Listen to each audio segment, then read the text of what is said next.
Okay. So, like Dennis said, I am Angela Zubella, occupational therapist and certified wellness coach. Okay. Going okay? There we go. Perfect. So, I am from Iola, Wisconsin, so central Wisconsin, and I found that throughout the pandemic, people's moods and well-being was diminishing significantly, and I knew that I could help complement people's well-being with other alternatives that we were not being provided in our traditional health care.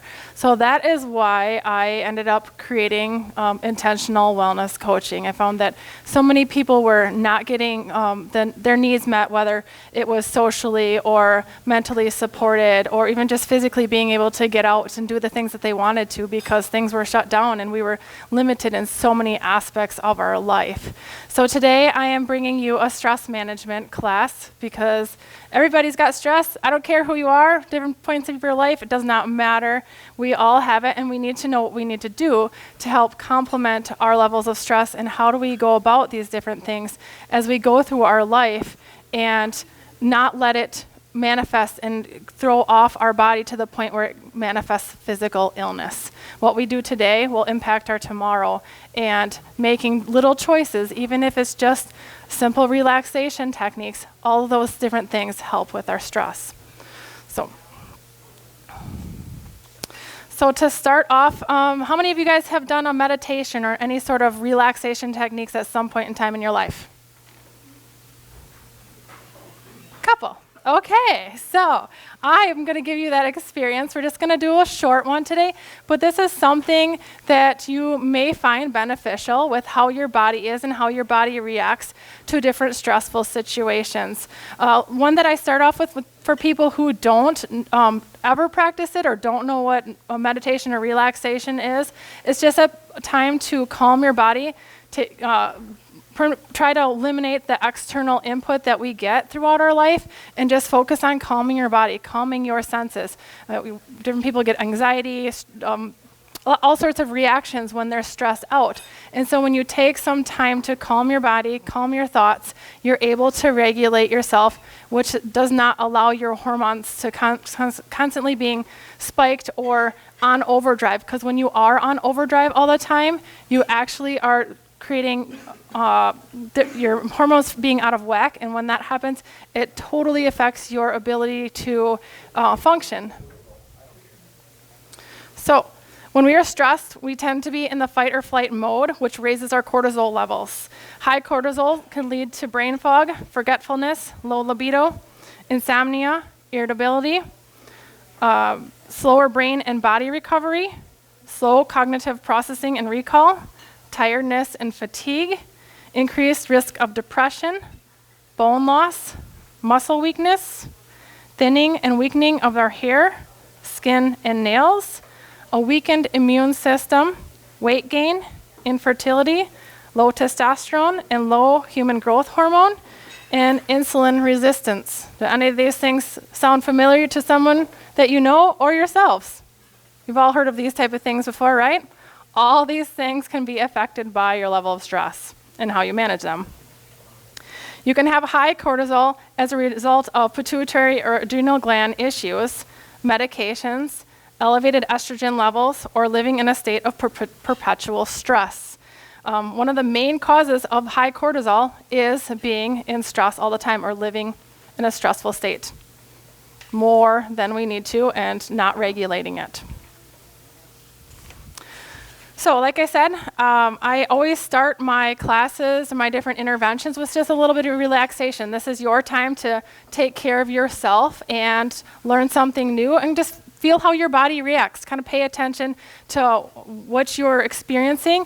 Pay attention to how you felt before versus after. Some people are going to notice a big difference. Other people aren't going to notice anything. I find that the more people practice these type of things, the more they become in tune with their body and notice those differences and start feeling calmer and calmer, and realize that, oh, you know what, just doing a little bit of this or just doing a little bit of that helps with calming your body and getting yourself out of that anxiety and stress states that we tend to be in and stay in a little bit too often. So sit back and relax. If you could just take a break from your eating if you're eating. Close your eyes and pay attention to your breath. If you get distracted throughout any of this, just do your best to listen to me and let me guide you. And then allow any thoughts that come into your mind just to kind of go and remind yourself that you'll come back to those thoughts later on. So sit back and relax and close your eyes and pay attention to your breath.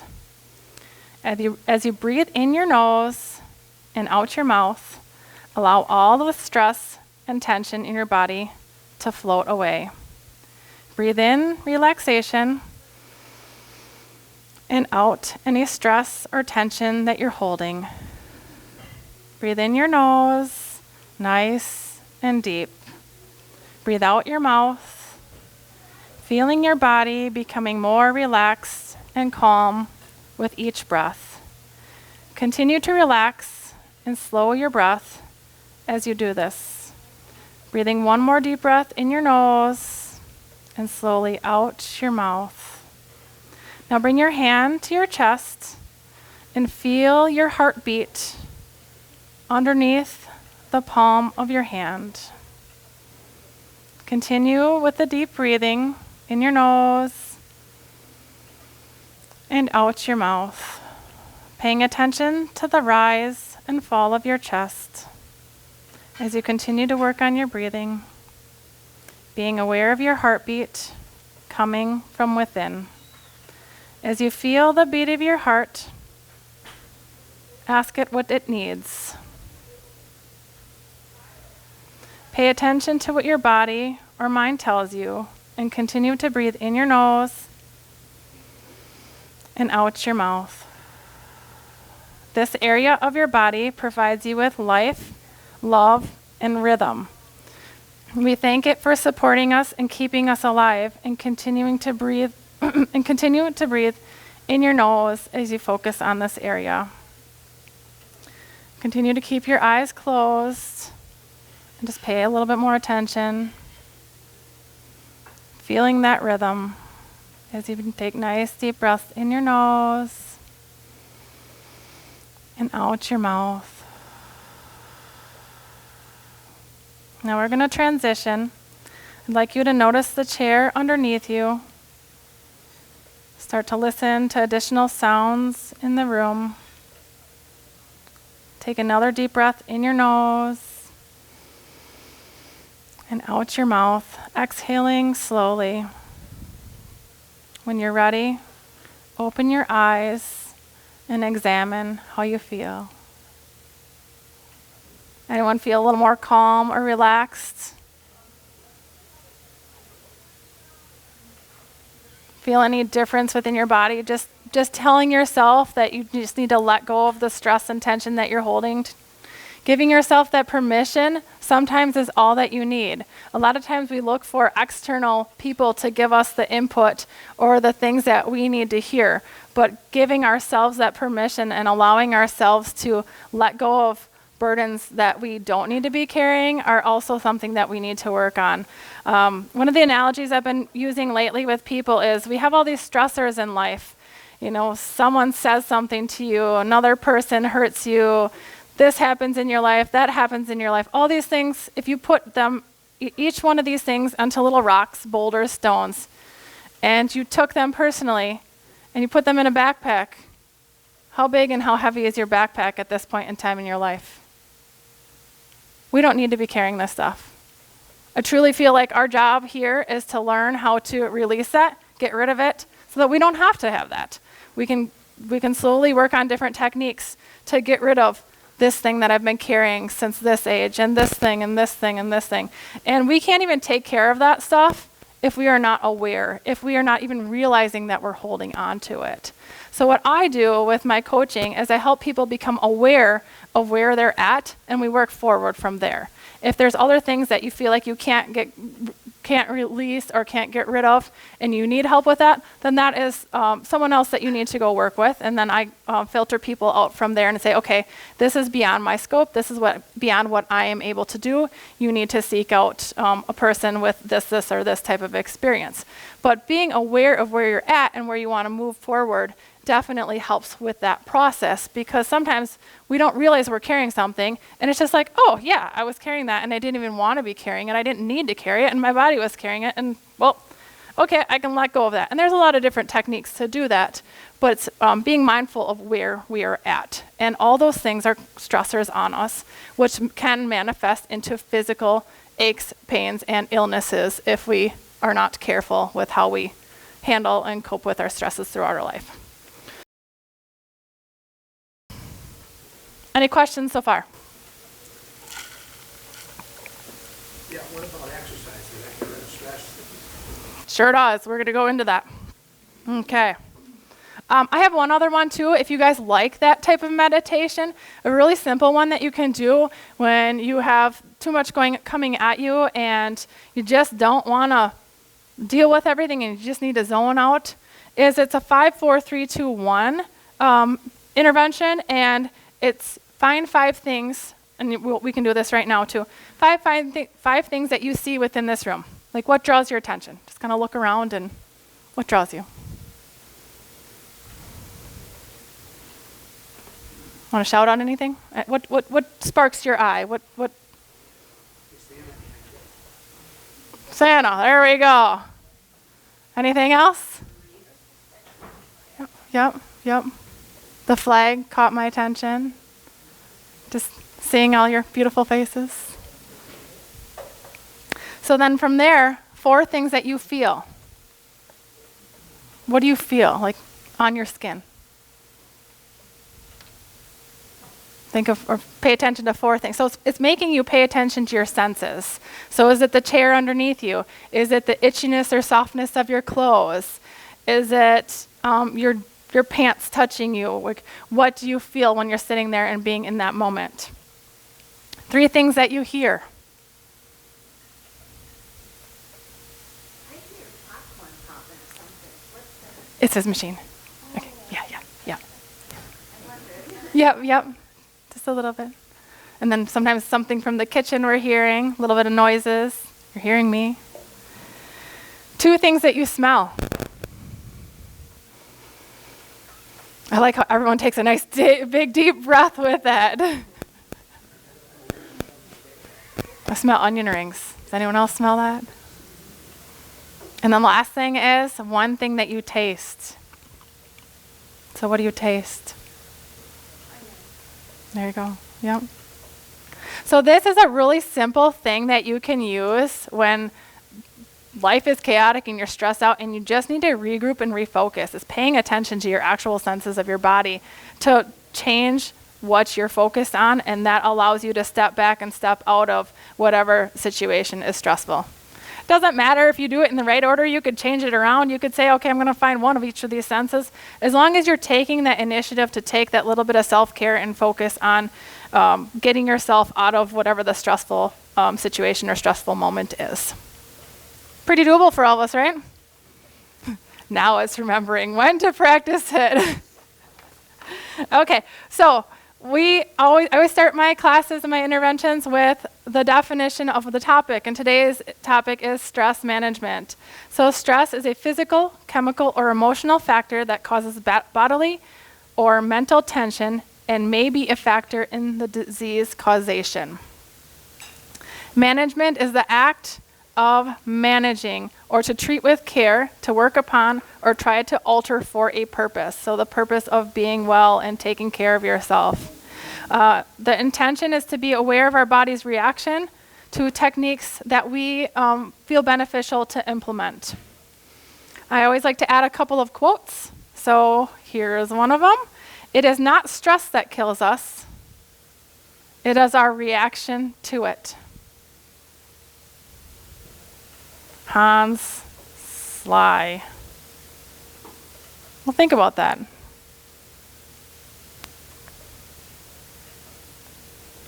That's a big one, because the only person that is taking on the reaction to it is ourselves. And we have that ability to step out of that and say, hey, wait a minute, I don't need to take this on. But practicing that is the hard factor. Knowing when to do it and when to take that step back and be like, you know what, I'm not carrying this right now. I don't want to take this on. Or finding different ways to go about it so that we don't take on that stress and are in perpetual stress. Yeah. A good example of that would be if you're driving down the road and somebody shoots right out in front of you and you gotta slam the brakes on, you'd like to go, you're better off just saying, well, thank God I didn't hit him and drive away. Yeah. Yeah. Looking at that perspective. Instead of giving them the boot, you know what I mean? Yeah. Yeah. So just self-reflect on that. When you have these different situations, how do you react? Nobody can control that reaction but you. So where are we at in that process? And we can't fix it if we didn't know it was there. We can't address the situations that, I used to do a management job and the boss would come to me and say, hey, why didn't you do this? And I'm like, I didn't even know it was a thing. I can't do what I didn't know. And she goes, you are so right. And I'm like, yeah, we need to learn these skills so that we can become aware and implement them. And the easiest thing I tell my clients is find it in other people. Because when you can identify it in other people, then you can start looking at yourself and take a step back and be like, wait a minute, I do that too. And I didn't realize I was doing that. So and that's when we can start to self-reflect on how we're doing these things. That's the easiest way to start identifying that, okay, I gotta watch my reactions that I'm creating. Another one I have is you can't always control what's going on the outside, but you can always control what's going on the inside. Wayne Dyer. Because you have that ability to say, no, I'm not doing this. And I do have it a little bit later on, but I'm going to mention that here because it goes along with it. Has anyone ever heard of emotional intelligence? Emotional intelligence. So emotional intelligence is being aware that situations are happening, and how I use it is just to do the deep breathing and calm myself and be like, you know what? Not my deal, not my situation. I've had different situations. People attack me. I think we've all had that, right? And do we blurt out and get ticked and everything right then and there, or do we remind ourselves, you know what? I did nothing wrong, especially when you know you did nothing wrong, and so I started deep breathing, and I'm like, I did nothing wrong. I had nothing to do with this situation. So when I was able to do that, I was able to disconnect what they were trying to blame me for and the thing that I did nothing wrong with, and to say, like, this isn't even. So the emotional intelligence is being able to disconnect your body's ability to respond in that way and take a step back and be like, they can say all this, they can make the stories that they want, doesn't matter. But I'm not taking that on because that's not me, that's not part of my life, and it never happened. So to be the target of those situations, nope. Just it doesn't faze you when you're able to just be like, okay, got myself calm, and now that I'm able to calm my body and get my body in a state where I'm not gonna I can disconnect from whatever blame they're trying to put on me, you can handle those reactions in those situations 10,000% better. And I can assure you with all these things, because I've practiced these things and now I teach people these things. And it has definitely changed who I am and how I run my life, because I know that taking that step back and being like, I can control how I react to the situation, because how I react is going to compound or diffuse the next reactions. Because what we put into the universe is what we get back. So if someone chews us out and we scream back at them, you think it's going to be a good outcome? Or if you just take that step back and be like, okay, I'm sorry, but I don't know what you're talking about. I didn't do anything with the situation. Which one's going to give you a better reaction?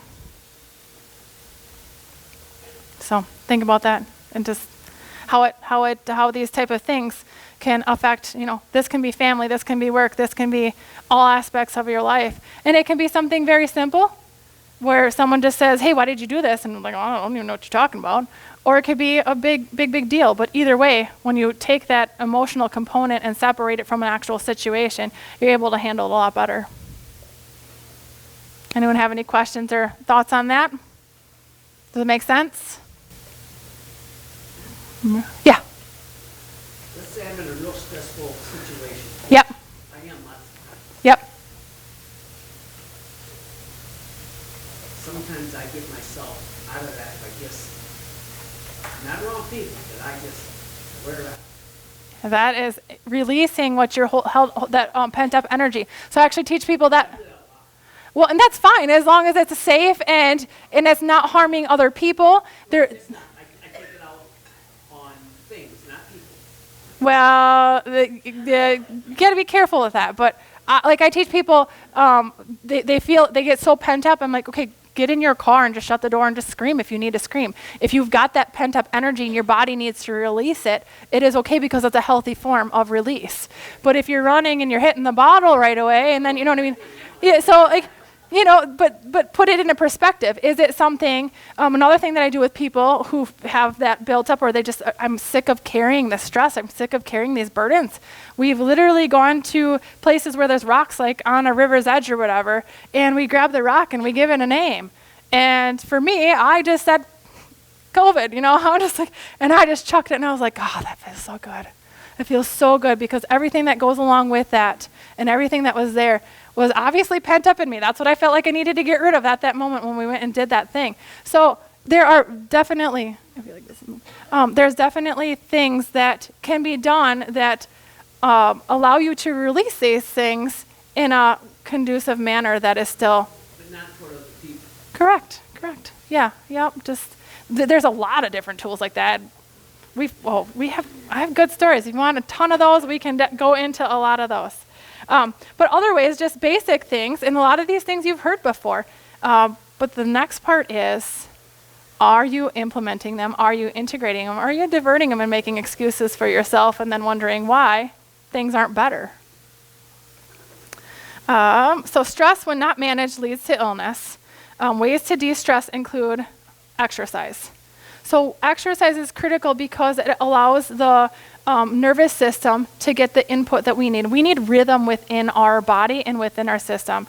So giving that input also uses the chemicals that run between the brain and our legs or arms, whatever we're using for that exercise. And having that input with the ground stops at every single one of the joints and gives us what we call proprioception and allows us to have our awareness of body within our space.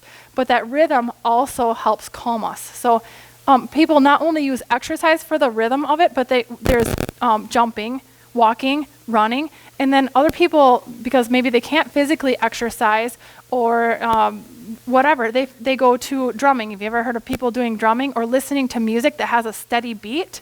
That is all because all of those things give you rhythm within your life and help you to feel better. You ever notice when you put a song on that you really, really like, and you just are like, yeah, or you start singing or you start dancing or whatever, that is part of that rhythm. That is a form of stress management that you're naturally doing because that thing or that music or that song or whatever draws you. But other people literally will take drums and beat on a drum in a steady pattern, and that does the same thing. So use whatever tools work for you and just do it so that it helps you with managing your stress. The other key is knowing when you need it and not letting it get to the point where you feel like you're going to blow a gasket. So if you feel that coming on, you know how you end up typically in a situation. Okay, I'm getting ready to get to my point. Let's take a step back, and I'm going to do this and this because I know that this helps me. This helps me to feel better, and this helps me in my situation. You know, how many people right now can identify, I'm getting close to my point, and I know when I need to step back every time. Oh, come on. Nobody? She's close. You're close. Yeah. Sometimes some of the work that I do, things don't go so well. Yeah. And I guess anybody that's done any type of thing, sometimes you just gotta walk away from it. Correct. And Yep. come back a day later, and it just goes right like it's supposed to. Yep. So giving that break as opposed to continuing to push through because there's already blockages in your way. Read that now before it creates a problem and step back and say, okay, this is. I've been there. Yeah. Yep. So recognize when you even feel that buildup.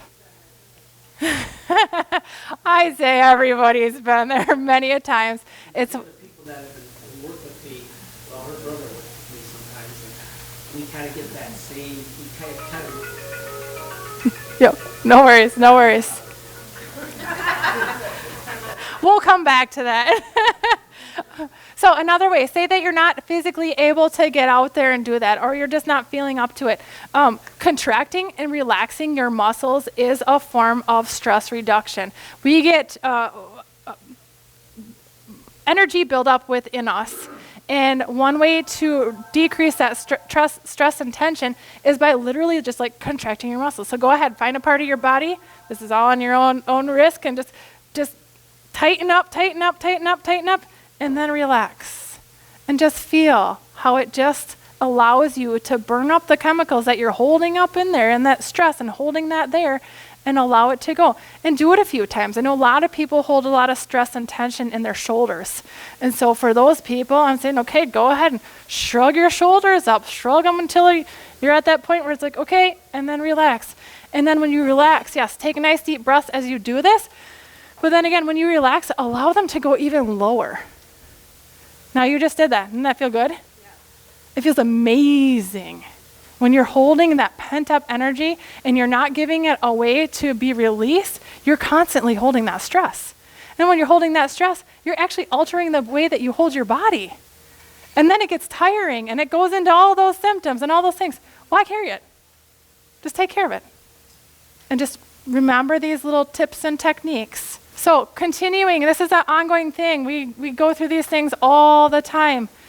Assess where you're at. Maybe take a moment in the day and then reassess. Am I feeling better? Aren't I? What worked? What didn't work? There's a lot of different things, but one thing might work great for the first person. The next person's like, that didn't do anything for me. You got to find out what works for you, because the only person who knows what works for you is you. You're the only person living with your own body. So finding and mastering those things is critical.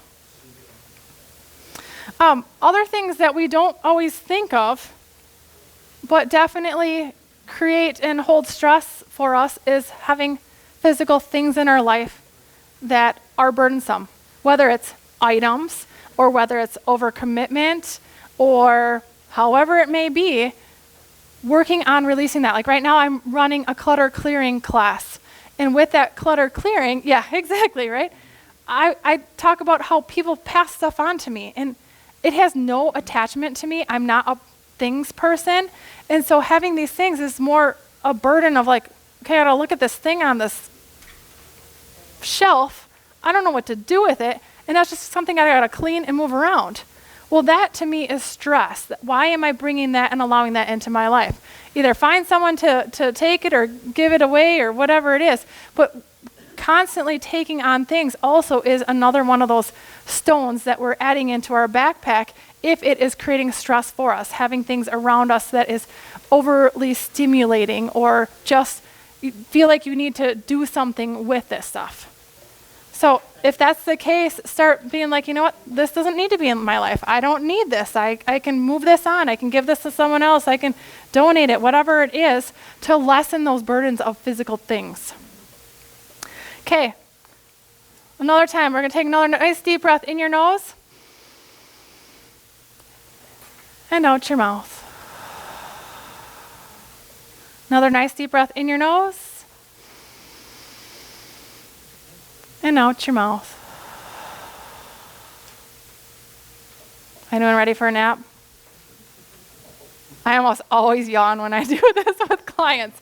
Yawning is a form of release. Don't worry about it. I don't ever take offense to it. It's good. It's calming your body, and it's allowing your nervous system to just calm even more. So embrace it.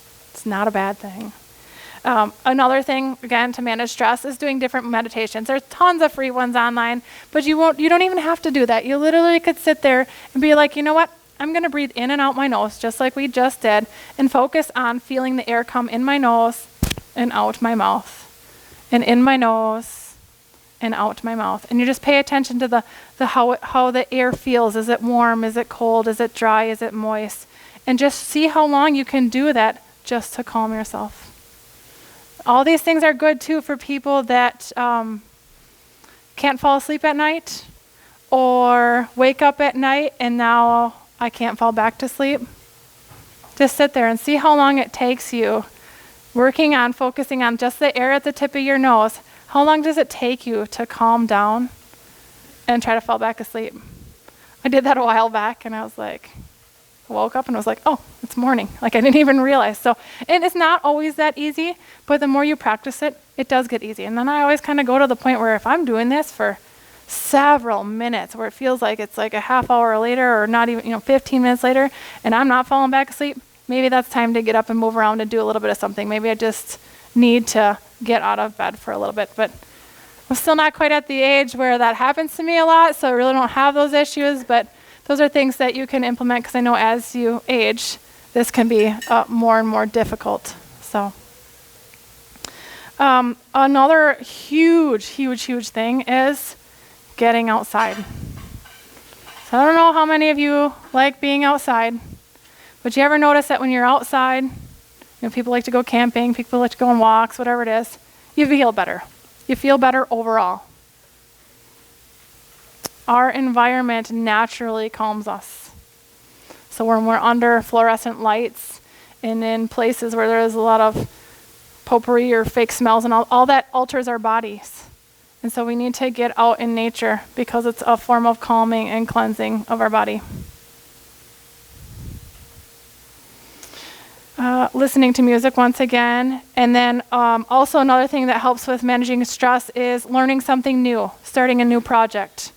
Getting your mind on something different and challenging it and putting it on a different topic or subject helps you to thrive because you're challenging yourself in a way that is different, and so you're putting that energy into that. And when you need to learn something new or do that, you're focusing more, and that allows you to decompress because it's the same type of focus that you're putting into learning something new as you are with the breathing. You're just working on that real focusing, not allowing other things to cloud your mind and burden you, unless it's a stressful thing. So when you inhale the bad stuff, like you said, potpourri or Oh yeah, there's lots of stuff out there you don't want to. cartoons, does that stay in your body then forever, or are you being outside? Does it Your body's constantly trying to clean itself up and clear things out. So even just breathing, exhaling is breathing out carbon dioxide and bringing out stuff that your body doesn't need. So, but there's there's a lot of things like how are you nourishing your body? I know that this may seem a little bit out there for some people, but it's literally how are you talking to yourself? Are you reminding yourself that you're constantly healing and evolving and growing? Or is there always this constant ache and pain and this, that, and the other? And depending on how you talk to yourself with all of those type of things is actually how you treat your body and how you handle yourself. And like I said, it seems odd or different, but I've been working with people now where we work on like the mindset is what we call it, and working on what message are you sending? What message are you sending to yourself, and what message are you sending to other people? And I had this young girl stand in front of a mirror, and I said, okay, I want you to tell her how beautiful she is and how great she is. And it was really, really hard. But honestly, for a lot of people, that's hard. If you stand in front of a mirror and try to tell yourself how great of a person that you are, a lot of people don't even know where to start. It takes practice. But you actually exude and carry yourself more confidently, but you take care of yourself better when you talk that way and when you start. And not in like an egotistical way, just a way to support yourself mental well-being wise. If you're always telling yourself that you're hurting and this, that, and the other, you see those people, you know who I'm talking about, constantly grumping and groaning about things, and they're not feeling good. So what are you doing to complement even with the thought process and how things are going? It's not the whole component, but it is a component of our wellness and how we manage ourselves and how we manage our stress and how we go about our everyday life. So hopefully that wasn't a too roundabout way, but constantly we're cleaning out and trying to clear up things as long as we're making the good choices to support it.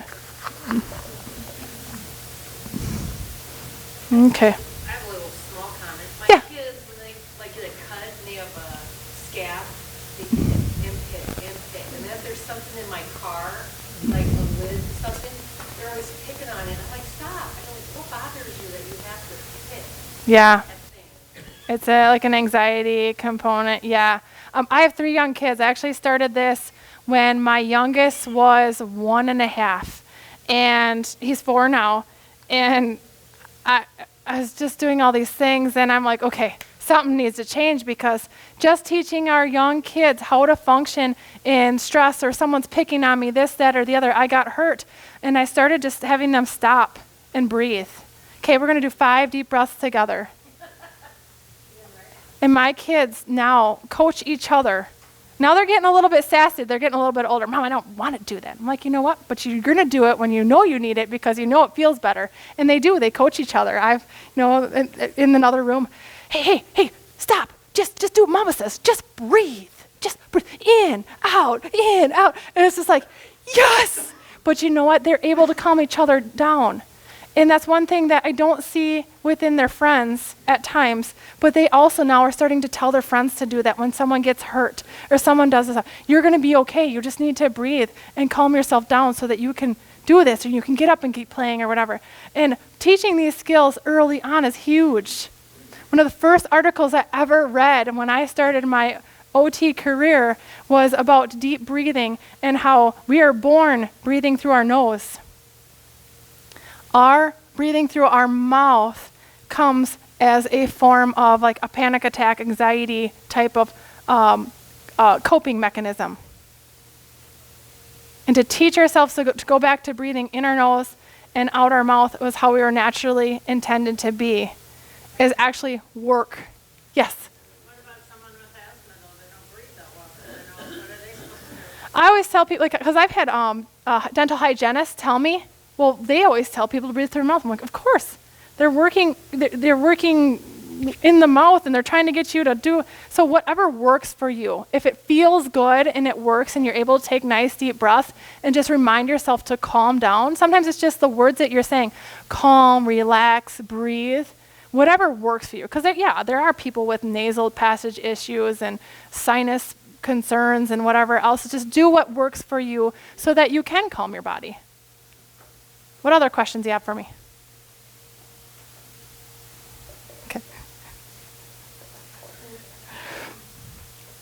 Okay, so when do you notice your body becoming stressed?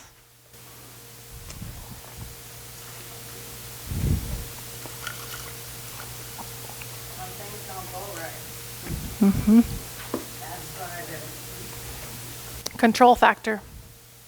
I want this to go my way, right? So step back and remind yourself it's going to work out. Everything is going to work out how it is. So it's like I said, it's telling yourself that this is going to be okay, even though it might not be the way exactly that I want it to be controlled. This situation is still going to turn out okay. So it's that mindfulness, that self-talk with whatever is coming with that situation. I'm like him. Whenever it don't go right, maybe I just walk away and do something else in the back. Doesn't work. Yeah, so you're redirecting the situation.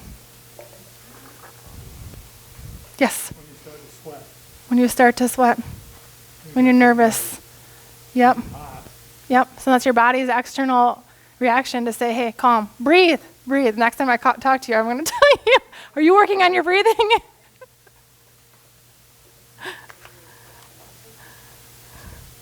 Okay. What are things that you know help you manage your stress? So working in the yard, Outdoors, yes. chopping wood, Doing things you enjoy. Yep. cutting down trees. Yep. Ice cold martini? I just within moderation, because if you're looking for that external thing, you're actually you're covering what you're needing to deal with. So we got to take that step back and be like, okay, how can I use this so that it's conducive to who I am and not having that chemical component covering up the issue that I'm need to deal with or need to learn how to deal with. Yeah. Yep. What's that? Do you know how you really know you're having a bad day? You got a plan put together, and it totally blows up in your face, and it costs you a lot of money, or etc. You can go to an air-conditioned bar, have an ice-cold martini, and you're still sweating. You know you've had a bad day. Okay, well, there you go. You haven't been there, have you? True story.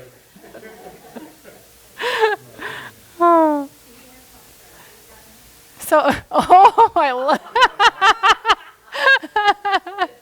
He does it. He has no stress. He knows how to calm himself. There you go. He pushes it over to you and says, take care of this. See, that's the type of stuff. You just got to say, I'm not taking that anymore. No, I'm not doing it. Oh, love it. Okay, so what techniques would you like to try to help manage stress? Other things, like I didn't even mention it, but laughing, comedy shows, come on.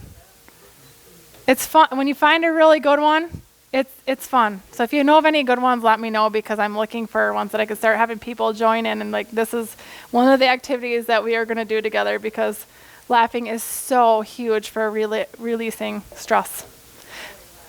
There is actually something called laughter yoga, where you actually sit in a group with people and you laugh, and they actually call out things. Okay, we're going to laugh like Santa, and then everybody does it. And we're going to laugh like the Grinch, and everybody does it. And then, okay, we're going to laugh like Trump. Everyone does it. And it is so fun, because everyone starts belly laughing together.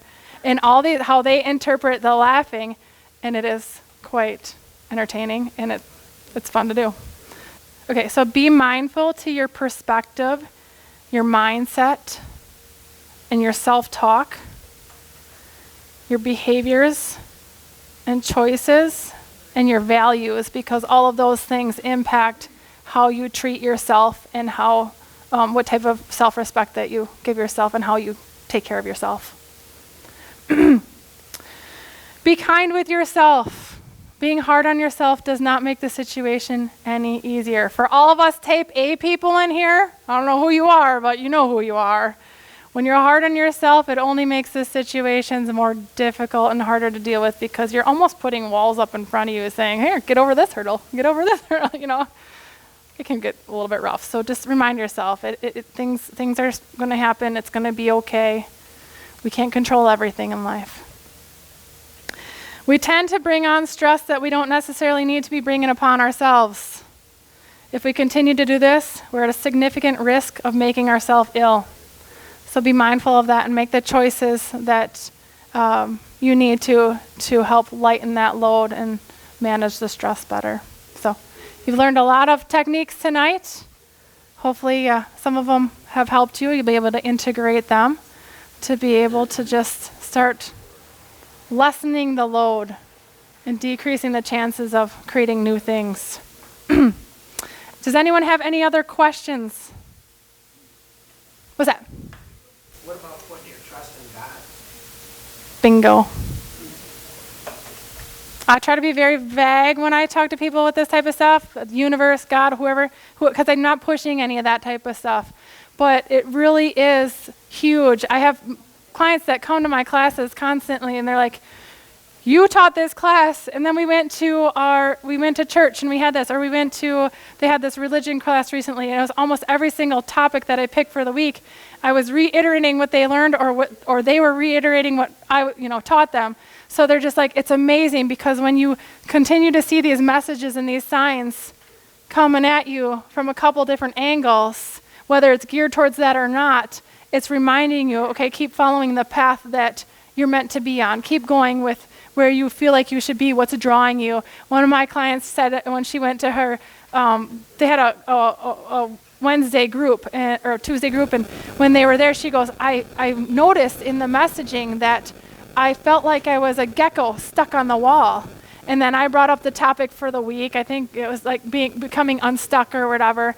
And she goes, there's that gecko again. She goes, apparently I need to do something with this. I'm stuck. And so then we broke down where she was at, because she got that realization in both of those experiences. So then I helped her say, okay, what's the connection with the gecko and feeling stuck, and where in your life are you feeling like that, and where do you need to go from that point forward? Because sometimes we get the messages, or we hear those things in church, or however we practice our spiritual stuff, but then we don't know where to go with it. What do you do with this information, or what does this mean, or I don't really know.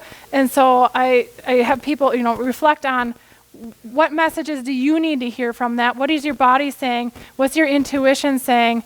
What messages are coming to you from whatever avenue you feel like will complement who you are. So yeah, I'm huge on that. Huge. I said I'm huge on that. But it needs to be, that if that's what's true to you, then that's what you need to follow. Yeah. Yep. It worked for some of the heroes in the Bible. It did. Yes. I'm learning. Well, and that's where like the rock analogy comes from. My kids are homeschooled, and the first lesson that I came home to this past year when they came in, Mommy, we should not be taking on these burdens. We are put on this earth to learn how to master releasing these burdens. Light bulb moment. How many of us know that? Yeah. How do we, and then not only that, how do we get there?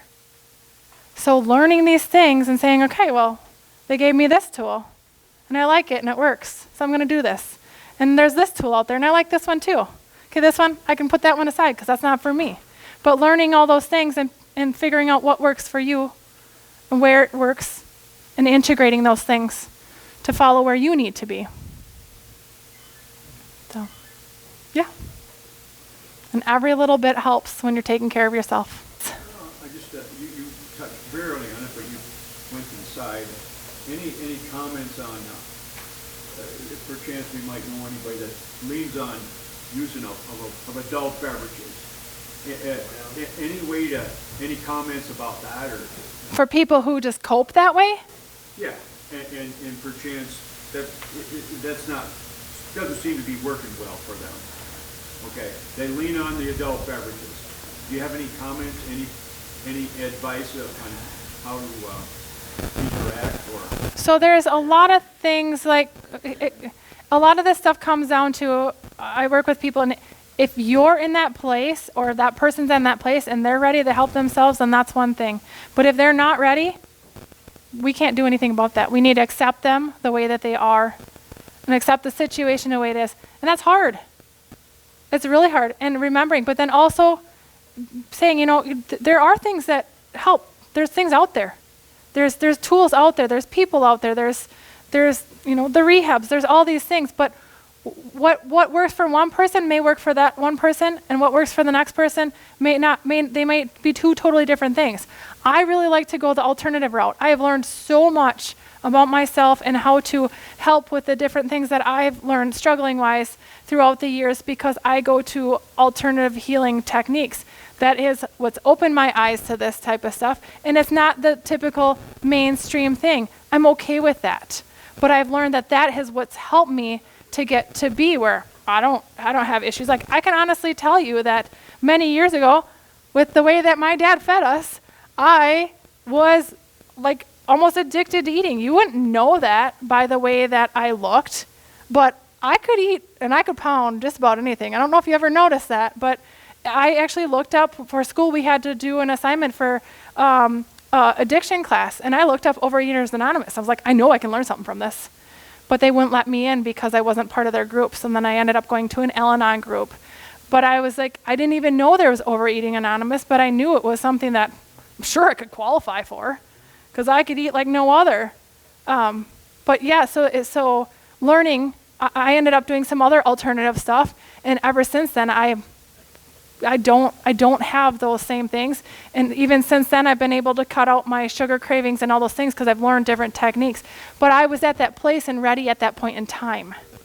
And if people aren't ready, they're never, ever going to do it. They need to be ready. And you can put the ideas and the things in front of them, and you can show them the tools. But if they're not ready, they may never get there. And it's just accepting them for who they are at that point in time then.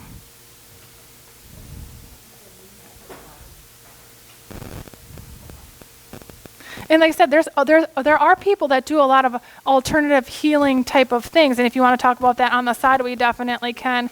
It's just not for everybody.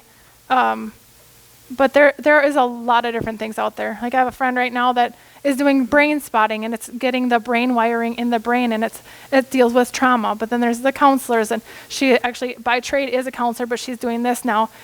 It's amazing the work that's coming out of these things because it's actually connecting the portions of our brain where we're holding that trauma and those past issues, and they use their tools and whatever else, and they can do it over the internet. And I ended up doing it one day when I had a really hard time because my dad had died, and then a few months later, my sister lost her mother-in-law, and it was just a really hard day.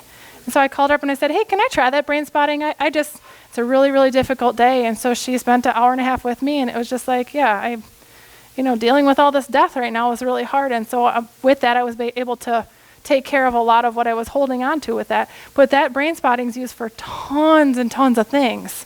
It's not just that.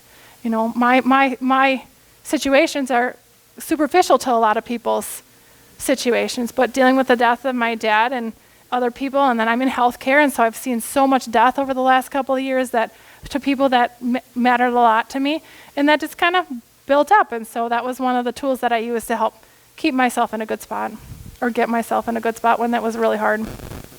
So there's, like I said, tons and tons. I do have a podcast out there. It's got 15 weeks of alternative type of things that people can use. If they're not for you, just move on. But my podcast, the goal of it was to get this out there. It's called Working on Wellness, and to get it out there to let people know there are alternative things. I don't use all of them, but there are things that I feel like this might be good for one person, may be good for the next person, and you don't know if you don't check it out and try it. You just don't know. So if it draws you, then go for it. Muscle spasm, is this part of it too? Muscle spasm, so I've had issues with that over the years. Now, granted, like I said, I'm not a dietitian, I'm not any doctor, but I learned with myself that in just general anatomy and stuff, we learned that you need potassium, you need sodium, you need calcium, you need water. I feel like I'm missing one. But if you're not getting one of those things, that's what causes it. And come to find out for me, I was doing a lot of exercising when I literally had stomach cramps to the point where I couldn't even stand up. Come to find out I wasn't getting enough sodium, didn't even realize it. I was in school for this stuff. I should have known, but you don't know until you kind of just look at the basics. What do our muscles need to function? And that's how I learned it. I just kind of, classmate, I called her up and said, I can't even stand up after I exercise. What's the deal? And we went through everything, and I was like, oh, I'm not getting enough sodium. And I was literally getting curled over stomach cramps. I could drink a bottle of Propel, and I was back at it normal. It was just that little bit that was in the Propel was enough to get me going. But oh my gosh, I know. All those type of things are just, yeah, which avenue do you go on? Do you want this stuff with, yep. Well, people are saying there's too much copper. You can go all over the place. I was speaking with the people in back, and I have Dr. Patrick Flynn on one of my podcasts from The Wellness Way, and I listen to him quite frequently, but they do some basic testing to tell you where you're at hormonally and where your body's functioning, and then if something is off, they break it down even further. And that's one of the things that I've learned with my dad's experience and with some other stuff, that if something is off a little bit or something doesn't seem right, check it out. And if someone tells you, oh, no, it's just 0.1% or 1/10 of a point off, just a 1/10 beyond the normal ranges, don't let them tell you it's fine. Had I known that dad's stuff was 1/10 off many years before he got his cancer diagnosis, I would have told him to check it out more. But I didn't know. I found that out after he got all that stuff. Telling them I'm going to look into the Wellness Way stuff for myself, because you do this screen and they screen a ton of stuff, and if anything's not right, and then I'm sure that they're going to do a questionnaire and stuff, but they're very thorough about it, and it's not the traditional way, and they measure things that typically aren't measured, and there's just so many things out there that, okay, well, this just doesn't seem right, or this is off, but people aren't getting that stuff taken care of, and it's like, I'm always look at the root problem. If something's not right, look at the root cause of what's going on. Something's not right. If your gut says it's not right, follow that and dig deeper, whether it's a second opinion or whatever else that you need, because you want to make sure you're getting what you need, especially listen to your gut. Today my sister said that watch that tells you everything. Oh, yeah. That would be so depressing to me, but they're $20 now. I don't want one. Oh, yeah, and she's talking about just having like the digital watches that tell you how you're sleeping and how you're doing this and that, and it's reading all your body. I won't do it. I won't let my kids have any of that stuff. There's no point in something or someone tracking you that much, but that's my own gut feeling. The next person's going to run out and buy it and buy one for every aspect of their life. That's just not for me. But you got to do what you feel is right and what's right for you, and that's what I support people in and help people with. So I just on a side note, I do run weekly classes. And so we pick a topic each week and we kind of break down, just like we did tonight's class, and break down where you're at and where could you improve those skills, or what do you want to or not want to improve with your life. It can come down to, how do I interact with someone who's totally ticking me off? Or I had recently, I met up with an individual and he goes, I'm dreading the holidays. I absolutely am dreading the holidays. I have to get together with my in-laws and I can't stand them. And so, right? How many people have experienced that? So I prepped him and we made plans that if you know that this is a bad situation for you and you know you're kind of stuck there, before you get into all these situations, you start going on a walk when you go there.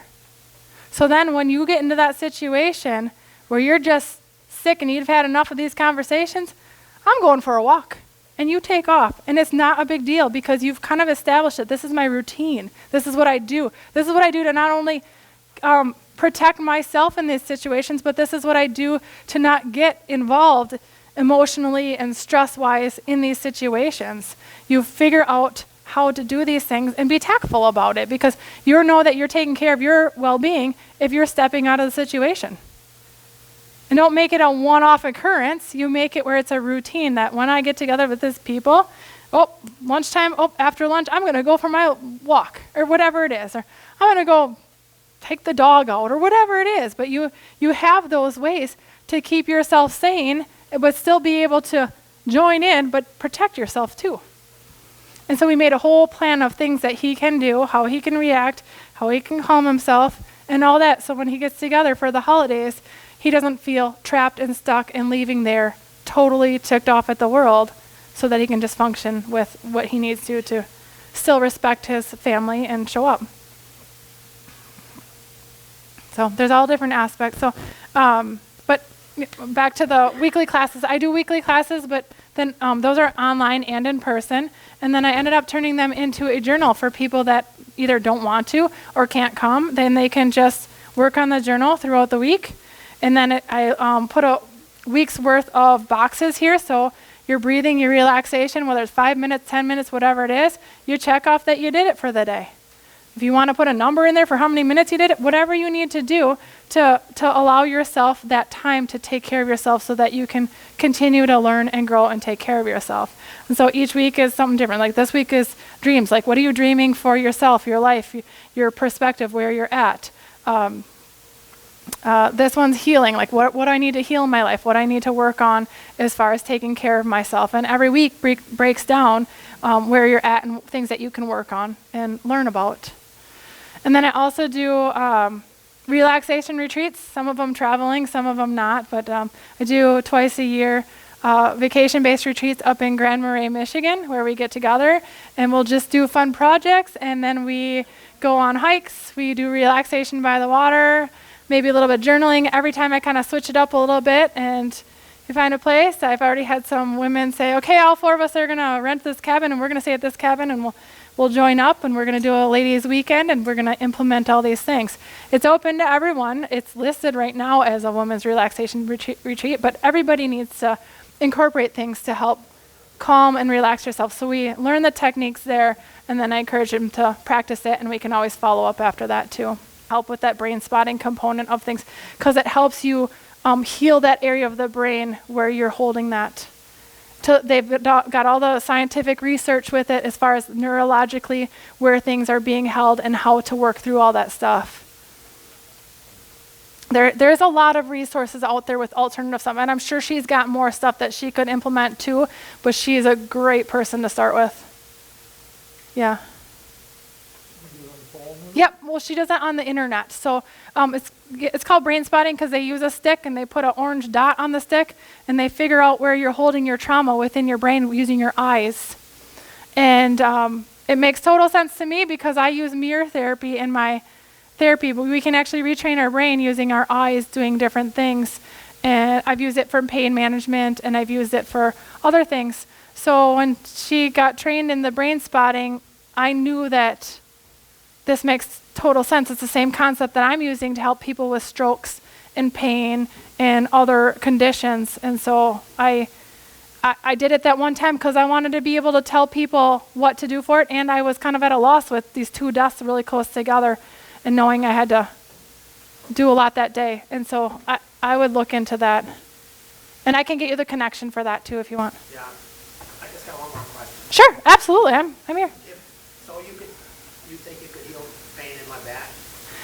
Okay, so I am a strong proponent of, there's a lady that's called Louise Hay, You Can Heal Your Life. And pain is associated with emotion. They've done research down to like 97% of all illness is associated with an emotion. So at some point in time, you associated an emotion with a situation, and then it targets a certain area of your body, and you can manifest that pain if you don't acknowledge it or release it. And so, yes, we do work on those type of components as far as being aware that you're holding the pain. Why is it there? What's going on? And releasing that. And how successful is that? So how invested are you in that and believing that process? Because it's that mental speak, that mental message. Are you saying that, yes, I can get through this and I can do this and I'm willing to release these hard and difficult things? Or do I want to live my life right now and not have to do the hard work it is to take care of that? Sometimes it is past trauma, that awareness of that. And that's why I would say start with the brain spotting type stuff, because that might even alone be. And you do this training? I do not do it. I have a friend that does, and I can get you her information. Yeah. Yep. Yeah. Yes. You said it was huge to get outside and feel better. Is there a trend that younger people might not be getting outside quite as much? You want to know how floppy kids are right now? They're like Gumby. And if we don't have our core from okay, so this is my story. These kids need to be physically active. And how are they physically active? Like you guys probably grew up running around outside, playing outside.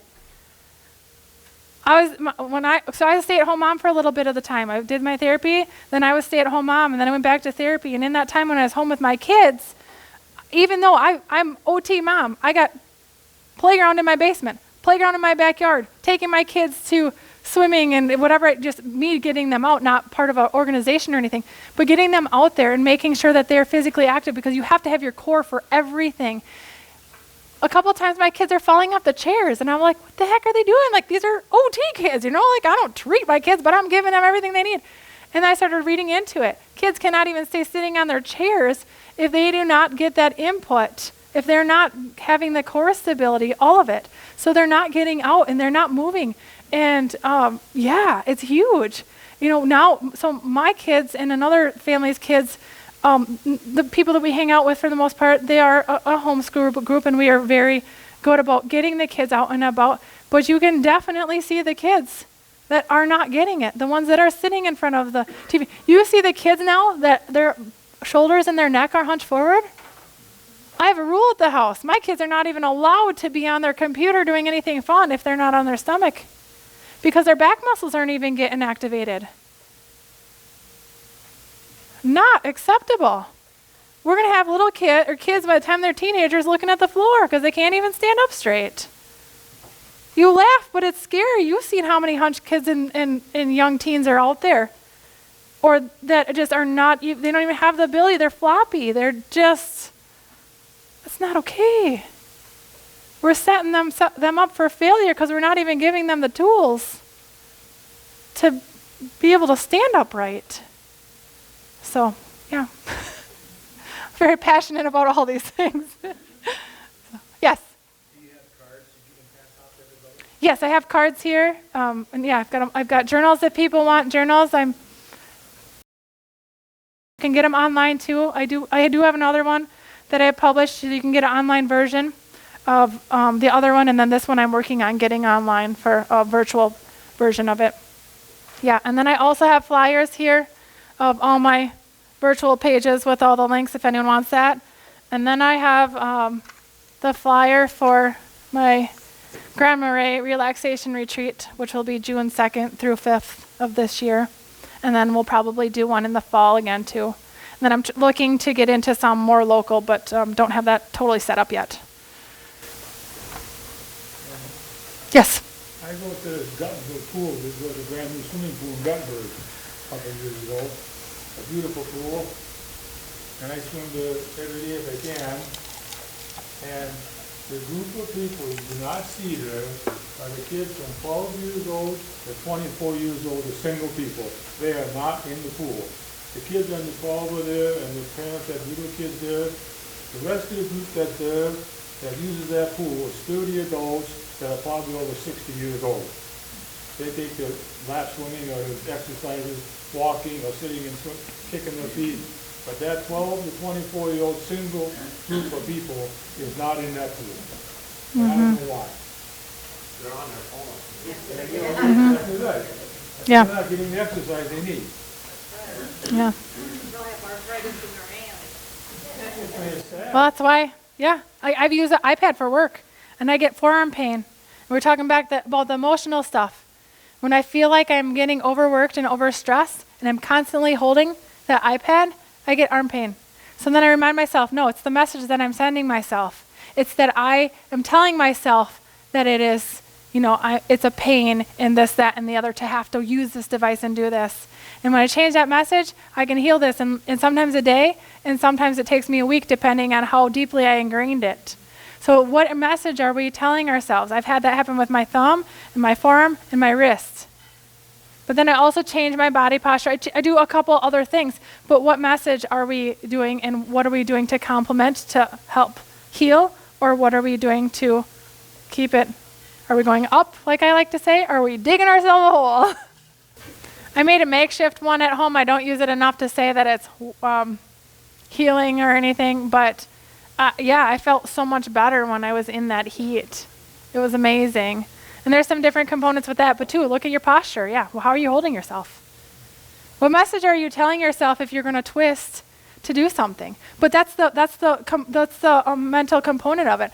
I'm going to twist to accommodate, and I'm going to strain. And we're subconsciously sending ourselves those messages and not even realizing it. Right? All right? Like I said, it's always easier to find in somebody else before we look at ourselves, because then we can identify it and be like, okay, what am I doing that I can help this situation? Any other questions? Thoughts?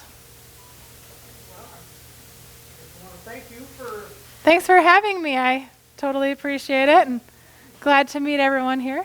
So, thank you.